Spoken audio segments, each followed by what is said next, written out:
ठीक है। शराब जब आप पीते हो तो शराब पीते हुए मैंने कई लोगों को देखा है कि जब वो पैक लगाते हैं या उसका जो बनाते हैं तो इस तरीके से मुंह बनाते हैं, यानी कि बॉडी आपकी मना कर रही है कि मैं इसके लिए नहीं बनी हूँ। आप अपने मजे के लिए, अपने शौक के लिए आप जबरदस्ती करा रहे हो उससे काम। आप जब गुटखा खाते हो। ओम नमस्ते जी दोस्तों, yoga with Piyush YouTube channel पर आपका स्वागत है और आई होप आप सब बहुत बढ़िया होंगे, मस्त होंगे। दोस्तों हमारा जो आज का विषय है वो नकारात्मक विचारों पर कैसे विजय पाएं, how to control negative thoughts. और यानी कि आपके जो नकारात्मक विचार हैं उनको सकारात्मक पॉजिटिव विचारों में कैसे बदलें।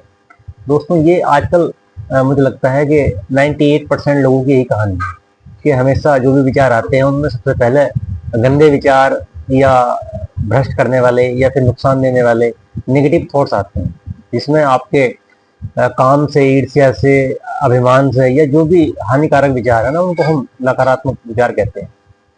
तो दोस्तों एक छोटी सी कहानी सुनाता हूँ मैं आपको। अगर आप किसी बच्चे से कहते हो कि आप मोबाइल ज्यादा मत चलाओ, आप झूठ मत बोलो, आप चोरी मत करो, आप ये मत करो, आप वो मत करो, तो वो बच्चा, उसके पास दो कान है, एक सुनने का, एक निकालने का। वो इधर से सुनेगा, इधर से निकाल देगा।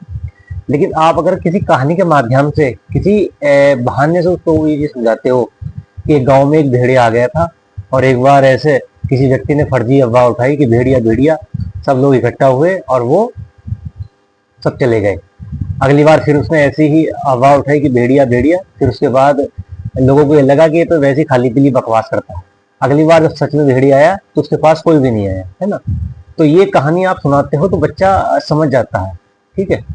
तो कहने का तात्पर्य ये है कि आप जो भी काम करते हो ना, किसी बहाने से बच्चों को समझाओ या अपने मन को भी समझाओ।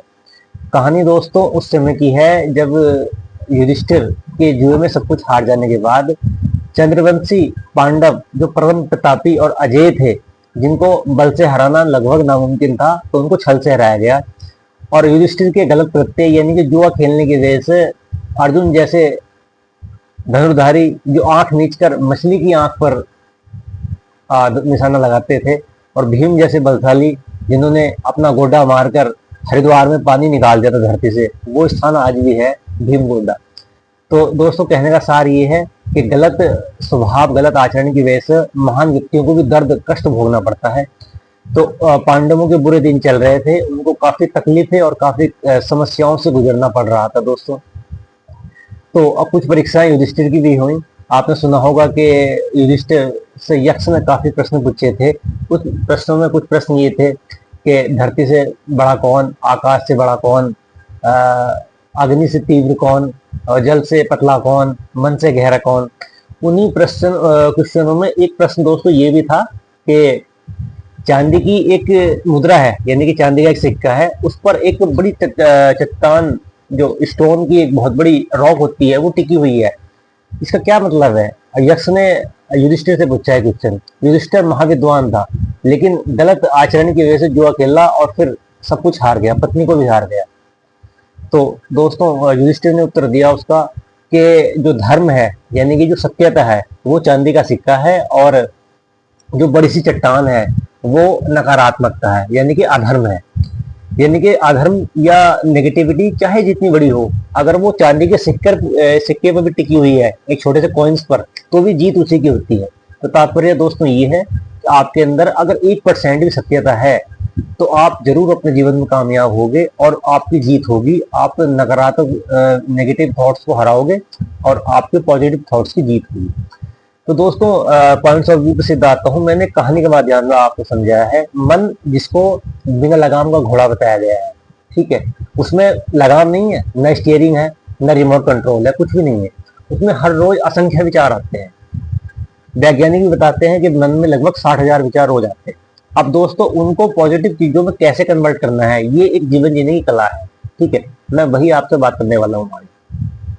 आपने देखा होगा कि जैसे हम चाय पीते हैं या शराब पीते हैं या कोई भी चीज, सिगरेट पीते हैं, तो हमको पता है कि इन सब चीजों को नहीं खाना है, इन सब चीजों से हानि होती है, इन सब चीजों से नुकसान होता है।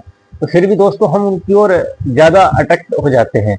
वो इसलिए क्योंकि हम 90% जो हमारा माइंड है वो नेगेटिव चीजों को ऑब्जर्व करता है, बाकी का जो हिस्सा है 10% वो पॉजिटिव। मैंने अभी आपसे बताया था कि चांदी की जो कॉइन्स है, चांदी का जो सिक्का है वो आपका 10% है, यानी कि एक है, और बाकी का जो 9 भाग है यानी कि 90% है वो एक चट्टान है। वो है आपकी दलदल, ईर्ष्या, तनाव, घमंड, कपट, छल, जो उससे मिली हुई है, वो बाकी 90% है।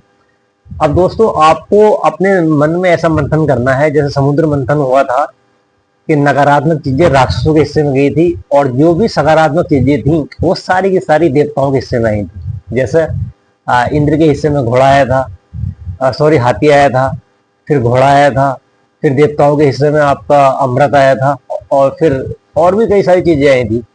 और जो राक्षस थे उनके हिस्से में मदिरा, जहर और भी ऐसी नेगेटिव चीजें जो उनके लिए और उनके पतन का कारण बनी। और उसमें एक राक्षस भी था दोस्तों, स्वरभानु। स्वरभानु ने गलती से एक बूंद अमृत पी ली थी, ठीक है, अमर हो गया था वो, और उस एक बूंद अमृत के पीने से वो राक्षस अमर हो गया, और उस राक्षस के वंशज आज भी मौजूद है दोस्तों, जो धरती पर उथल पुथल मचा रहे हैं, ठीक है। उस एक बूंद अमृत का ही कमाल है। चलो इन सब चीजों के बारे में बाद में बात करूंगा। आप जैसे आप सिगरेट पीते हो, ठीक है, तो सिगरेट पता है आपको उसका जो ऊपर का पैकिंग है उस पर वार्निंग लिखी हुई है कि आपका सिगरेट पीना, धूम्रपान करना स्वास्थ्य के लिए हानिकारक है, हम फिर भी पीते हैं, ठीक है। आप बाजार में जाते हो, एक तरफ फलों की दुकान है, एक तरफ जूस की दुकान है, एक तरफ चाउमीन, मोमोज, मैदा या बर्गर से बने हुए काफी सारे आइटम्स हैं, ठीक है। आपको पता है कि ये मैदा जो होती है बारीक होती है, हाथों से चिपकती है, आपको बीमार करती है, परेशान करती है, पैसे लगवाती है, फिर भी आप खींचे चले जाते हो। तो जो नकारात्मक एक एनर्जी है उसका प्रभाव सकारात्मक एनर्जी की तुलना में कहीं ज्यादा होता है, ठीक है। लेकिन सकारात्मक चीज जो मैंने बताया था एक कॉइन्स की तरह होती है, चांदी के छोटे से सिक्के की तरह, और उसमें इतनी एनर्जी होती है कि वो बड़े से बड़े पत्थर का, एक रॉक का वजन भी अपने ऊपर धारण कर सकती है दोस्तों, ठीक है। तो यानी कि अगर आपके अंदर 1% भी पॉजिटिव चीज बच रही है तो आप जीत सकते हो, आप अपने मन को बदल सकते हो, आप ओवरकम कर सकते हो नकारात्मक चीजों पर, ठीक है। उसके लिए आपको अपने मन का उल्टा करना पड़ेगा। जी हाँ दोस्तों, मन के बारे में बताया गया है कि योगस्थित वृत्ति निरोध, कि योग के चित्त की वृत्तियों का निरोध करना यानी कि दमन करना ही योग है, उसको नियंत्रण करना ही योग है। जी हाँ, आप जिस चीज का विजुलाइज करते हो वैसे ही आप बन जाते हो। As you think so shall you become. इसलिए आप हमेशा पॉजिटिव चीज सोचो। जैसे आप मान लीजिए आप सिगरेट पीने गए, तो एक बार सोचो कि मैंने जो इस तरीके से दम लगाया है, कश लगाया है, तो पहले वो धुआं मुंह में जाएगा, फिर श्वास नली पर, फेफड़ों पर, फिर सारे शरीर में घूमते हुए फिर वापस आएगा, फिर दिमाग में जाएगा, फिर इस तरीके से निकलते हुए जब मुंह से बाहर आएगा, यानी कि नाक से, आंखों से, दिमाग से, पूरे मस्तिष्क से निकलता हुआ बाहर आएगा। तो फेफड़ों को भी नुकसान पहुंचा रहा है, आपका जो दिमाग को, और आपके धमनियों को, सिराओं को, और आंखों को, आपके सर्कुलेशन को, आपकी इम्यूनिटी को, सारी चीज को। तो सबसे पहला आप उसका नुकसान देखो, ठीक है। शराब जब आप पीते हो, तो शराब पीते हुए मैंने कई लोगों को देखा है कि जब वो पैक लगाते हैं या उसका जो बनाते हैं तो इस तरीके से मुंह बनाते हैं, यानी कि बॉडी आपकी मना कर रही है कि मैं इसके लिए नहीं बनी हूं। आप अपने मजे के लिए, अपने शौक के लिए आप जबरदस्ती करा रहे हो उससे काम।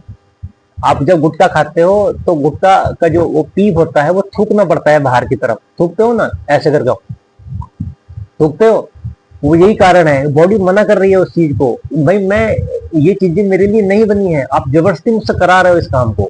मैं सात्विक हूँ, मैं पाक साफ हूँ एकदम, मैं अच्छी चीजों को ग्रहण करती हूँ, बुरी चीजों के लिए मेरे पास कोई जगह नहीं है, कोई स्थान नहीं है। लेकिन आप अपने मजे के मारे, जो मतलब माया का प्रभाव है, जो इंद्रियों का प्रभाव है, उसके लिए आप जबरदस्ती अपने शरीर से काम कराते हो। धुआं लेते हो, धुआं ऑटोमेटिक बाहर आ जाता है। क्यों आता है? बॉडी मना करती है कि मैं धुआं लेने के लिए नहीं बनी, मैं अच्छी चीजों को ग्रहण करने के लिए बनी। आप इस चीज से दोस्तों समझो। ये आपको मैंने 3 एग्जाम्पल दिए, और चौथा एग्जाम्पल, जैसे आपका मन कहे कि आपको मीठा खाने का मन कर रहा है, फौरन बदल दो उसको, आप खट्टा, वो नमका खाओ, या नमकीन खाओ, या खट्टा खाओ। आपका मन किया कि आप नमकीन खाने का मन कर रहा है तो आप मीठा खाओ, यानी कि आप मन का उल्टा चलो, ठीक है। आपका मन दिन में सोने को करता है, आप सो मत, चलते फिरते रहो, थोड़ा मोबाइल चला लो, या फिर जो भी है मतलब कोई पुस्तक पढ़ लो, या ध्यान कर लो, मेडिटेशन कर लो, ठीक है। यानी कि जो भी आप कृत्य करते हो ना, उस पर आप उल्टा कर दो उसका मन का। जब हर बार आप मन की काट करने लगोगे तो वो आपसे उम्मीद कम रखेगा। जो लोग इंद्रियों के गुलाम होते हैं, जो लोग सहज होते हैं कि मन का कहा एकदम मान लेते हैं, तो मन उन पर हमेशा हावी रहता है। अब आपने सुना होगा, जैसे शरीर को आहार की जरूरत होती है, जैसे हमारा शरीर है, इसको आहार की जरूरत है। इसको सुबह नाश्ते में चाय चाहिए होती है, फिर दोपहर को लंच, फिर शाम को डिनर, और बीच में और कुछ भी थोड़ा सा नाश्ता वगैरह। तो ऐसे ही दोस्तों मन भी हमारा खुराक चाहता है, उसको भी आहार की जरूरत होती है, उसको मेडिटेशन की जरूरत होती है, उसको सकारात्मक विचारों की जरूरत होती है, उसको जाप की जरूरत होती है। ठीक है, आप जितना उसको सात्विक विचार प्रोवाइड कराओगे, जितना अच्छी चीजें उसको ग्रहण कराओगे, वो उतना ही बढ़िया काम करेगा। मन बच्चे जैसा है।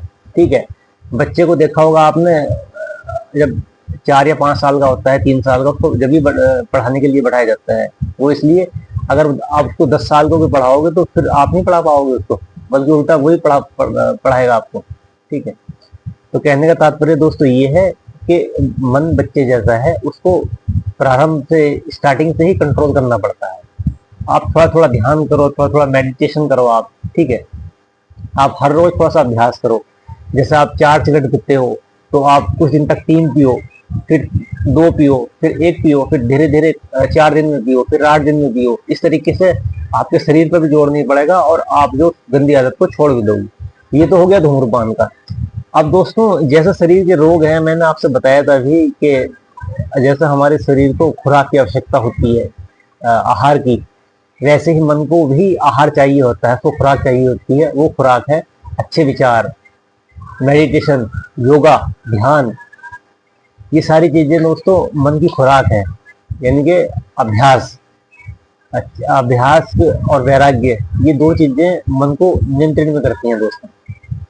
तो मन का जो आहार है, प्राणायाम है, योगा है, आपका अच्छे विचार हैं, अच्छी पुस्तकें हैं, और ध्यान करना है आंख बंद करके। तो ये सारी चीजें मन का पोषण, न्यूट्रिशन है ये मन। और हरी हरी घास पर चलना, आपका किसी पेड़ के नीचे बैठना, वहां महसूस करना कि प्रकृति कितनी अनमोल है, कितना अच्छा उपहार दिया है हमको।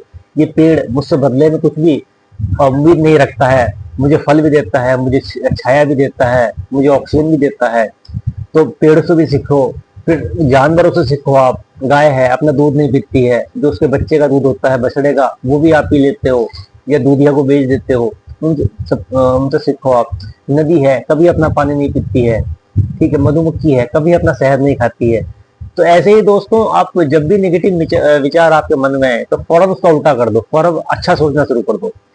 क्योंकि ये जो हमारा आज्ञा चक्र है, जो 7 चक्र है शरीर में, आपका मूलाधार चक्र, स्वाधिष्ठान चक्र, मणिपुर चक्र, आज्ञा चक्र, अनाहत चक्र, विशुद्धि चक्र, सहस्रार चक्र, ये 7 प्रकार के चक्र हैं। तो ये वाला जो आज्ञा चक्र है, इस पर अगर ध्यान लगाकर आप बैठते हो 2 मिनट 5 मिनट ऐसे करके, तो एक जो सुपर पावर है, जो एक स्पिरिचुअल पावर है, ठीक है, आप जो भी समझो, भगवान, ईश्वर, अल्लाह, देवी देवता, जो भी एक सुपर पावर है, उससे आपकी कनेक्टिविटी जुड़ जाती है यहाँ ध्यान लगाने से। ये जो चक्र है आज्ञा चक्र, इसमें कुछ ऐसी तरंगे हैं, ऐसी कनेक्टिविटी है, इस पर अगर आप आंख बंद करके बैठते हो, तो आपका जो संबंध है वो सीधा जो अलौकिक शक्ति है उनसे डायरेक्टली हो जाता है। फिर आप जैसा सोचते हो वैसे बन जाते हो। तो दोस्तों, नकारात्मक विचारों के ऊपर मैंने आपको काफी सारी चीजें समझाई। एक चट्टान और चांदी के सिक्के के ऊपर, आपका मन के विपरीत चलने के ऊपर, मन का जो आहार है अच्छी चीजों का, उसके ऊपर, फिर नशे की चीजों के ऊपर, जैसे गुटखा है, तंबाकू है, बीड़ी है, वो चीजें हमारे लिए बनी नहीं, शरीर मना करता है, लेकिन हम अपने भोग के लिए, मजे के लिए, हम जबरदस्ती शरीर से ये सारी चीजें कराते हैं। ठीक है, वो मना करता है उस चीज को। तो दोस्तों, पॉजिटिव सोचो हमेशा। ऐसा कहा जाता है कि जैसा हम सोचते हैं वैसे ही बन जाते हैं। तो कुछ मानसिक व्याधियां और भी हैं जो मैं बताता हूँ आपसे। जैसे शरीर के रोग हैं, आपका नजला है, जुकाम है, खांसी है, सर्दी है, ऐसे ही मन के रोग भी होते हैं। जैसे छल है, कपट है, ईर्ष्या है, तनाव है, डिप्रेशन है, किसी के बारे में गलत सोचना, उसका बुरा चाहना, ये सब मन की व्याधियां हैं दोस्तों। इनसे मन बीमार होता है। ठीक है, हेल्दी माइंड जो होता है ना दोस्तों, वो सकारात्मक चीजों से बनता है। लेकिन ये जो आजकल का जो जमाना है, इसमें हर तरफ इतना मतलब कंफ्यूजन है, इतना निगेटिविटी है हर तरफ। आपने देखा होगा कि पॉजिटिव सोचने वाला व्यक्ति कोई होता है 100 में से 1 या 2, बाकी सब उसी ढर्रे पर चलते हैं। तो ऐसी चीजें आपको नहीं सोचनी है, ठीक है। अगर आपको किसी से श्रेष्ठ बनना है तो आपको अपनी मेहनत, ईमानदारी, अपने कर्म से बनना है। किसी से ईर्ष्या नहीं करनी है। ईर्ष्या उस फल की तरह है जैसे सब्जी की टोकरी में सब्जियां रखी हैं और एक सब्जी के सड़ जाने से, एक आलू के सड़ जाने से बाकी आलू भी सड़ जाते हैं, तो उस आलू को, सड़े हुए को फेंकना पड़ता है, ठीक है। तो आपके अंदर जब भी नकारात्मक विचार आए तो उस सब्जी को, उस आलू को दूर फेंक कर आइए बाहर आप, ठीक है। ऐसे ही आपके दोस्त हैं, जो आपके दोस्त घटिया सोच के हैं या आपकी संगति गलत है, तो आप अपने दोस्तों की लिस्ट से उस दोस्त को आप बाहर फेंक दीजिए, ठीक है दोस्तों। तो ये कुछ नकारात्मक विचार थे जो मैंने बताया, जैसे छल है, कपट है, ईर्ष्या है, तनाव, डिप्रेशन। और दोस्तों पॉजिटिव सोचो, आप धैर्य के साथ काम करो। बिल्कुल भी हड़बड़ाहट में जो लोग काम करते हैं ना, उनकी सोच मतलब बड़ी नकारात्मक हो जाती है। हर कार्य को प्लानिंग के साथ करो, धैर्य के साथ करो, एक दिन पहले से करो। स्कूल जाते हो आप, बीच में महीने में आपके टेस्ट होते हैं, हर महीने जो मासिक टेस्ट होते हैं, उसके बाद हाफ ईयरली एग्जाम होते हैं 6 महीने पर, उसके बाद फिर वार्षिक एग्जाम होते हैं, आपके जो सालाना एग्जाम होते हैं, है ना। उसके बाद रिजल्ट आता है। तो काफी सारी प्रक्रियाओं से गुजरने के बाद ऐसा सब कुछ होता है। तो ऐसे ही धीरे धीरे मन को वश में करो। एक दिन मेडिटेशन में बैठो, फिर 1 मिनट, फिर 1.5 मिनट बैठो, फिर आपका 2 मिनट बैठो, फिर 2.5 मिनट, फिर 3, ऐसी हर रोज 30-30, 20-20 सेकंड करके मन को बहला कर बच्चे की तरह इस पर अंकुश लगाना शुरू करो, ठीक है। और मैंने बताया कि छल, कपट, ईर्ष्या ये मन के सबसे बड़े मित्र हैं, ठीक है। मन तो वैसे ही चंचल है, ये तो घोड़े की तरह दौड़ता रहता है। इसमें लगाम नहीं है, इसमें स्टीयरिंग नहीं है, इसमें प्ले पाउस का कोई फंक्शन नहीं है, ये आजाद है बिल्कुल। इसको वश में करने का एक तरीका है अभ्यास और वैराग्य, ठीक है। अभ्यास यानी कि मेडिटेशन, जिसको मानते हैं उनका ध्यान करते हुए आज्ञा चक्र पर ध्यान लगाना। और दूसरा है आपका वैराग्य। वैराग्य मतलब अनासक्ति, किसी चीज से ज्यादा लगाव ना होना। ये 2 तरीके हैं दोस्तों मन को वश में करने के, ठीक है। लगभग अराउंड 95% लोग, 95% लोग इसी इर्द गिर्द सर्कल में घूमते हैं। वो इन्हीं चीजों से बच ही नहीं पाते हैं, इन सब चीजों से वो ऊपर निकल ही नहीं पाते हैं। यही दुख का कारण है। अब शरीर तुम्हारा है, मन तुम्हारा है, सोच तुम्हारी है, कृत्य तुम्हारे हैं, कर्म तुम्हारे हैं। आप सलाह दूसरों लेने जाते हो। मुझे इस बात पर दोस्तों बहुत हंसी आती है कि सोचते आप खराब हो, करते आप खराब हो, और दूसरों के बारे में गलत धारणा आप रखते हो। फिर इन सब चीजों का इलाज करवाने आप दूसरे जाते हो कि मेरे साथ ऐसा क्यों होता है, ये होता है। भाई जैसे आप करते हैं वैसे ही आपको परिणाम मिलता है, ठीक है। तो दोस्तों आप मन को वश में करने के लिए मैंने आपको बताया कि योग चित्त वृत्ति निरोध, यानी कि योगस चित्त वृत्ति निरोध, मन की वृत्तियों का दमन करना और मन की वृत्तियों का दमन करना, यानी कि मन में जो विचार आ रहे हैं ना, उन पर फुल स्टॉप लगाना ही एक योग है। तो दोस्तों आपको जानकारी बहुत अच्छी लगी होगी। और सुबह में जो हमारी क्लास चलती है वो 5 बजे चलती है, और शाम की जो क्लास चलती है वो 5:30 बजे चलती है यूट्यूब पर। धीरे धीरे दोस्तों और थोड़ा सा विस्तार कर रहे हैं, और इंस्टाग्राम पर भी लाइव आने का प्रोग्राम बनाया है, ठीक है। तो आप वीडियो अगर आपको अच्छी लगी तो आप शेयर कीजिए। बस मैं ही कहना चाहता हूँ कि नकारात्मक विचारों से बचने का तरीका है मन का उल्टा कर दीजिए। आप मन का फौरन उल्टा कर दो। खट्टा चाहता है मीठा कर दो, मीठा चाहता है नमका कर दो। बाहर जाना चाहता है अंदर आ जाओ, अंदर जाना चाहता है बाहर चले जाओ। गाड़ी में बैठना चाहता है पैदल चलो, पैदल चलना चाहता है गाड़ी में चलो, उसका विपरीत कर दो। और जो मन के रोग हैं, छल, कपट, ईर्ष्या, तनाव, डिप्रेशन, उनसे बचने का एक सबसे अच्छा तरीका है पॉजिटिव सोचो आप, ठीक है। क्योंकि ये मानसिक रोग हैं, इनसे बचने का सबसे अच्छा तरीका है आप योगा करो, प्राणायाम करो, और हर 5 मिनट दिन में सुबह या शाम आगे चक्र पर ध्यान लगाकर ओम का या फिर किसी भी शक्ति का जिसको आप मानते हो उच्चारण करो, ठीक है। फिर देखो आपके जीवन में क्या परिवर्तन आता है। ओम नमस्ते जी। मैं आपके अच्छे स्वास्थ्य की और शारीरिक स्वास्थ्य के साथ साथ आपके अच्छे मानसिक स्वास्थ्य की भी कामना करता हूँ। ओम नमस्ते।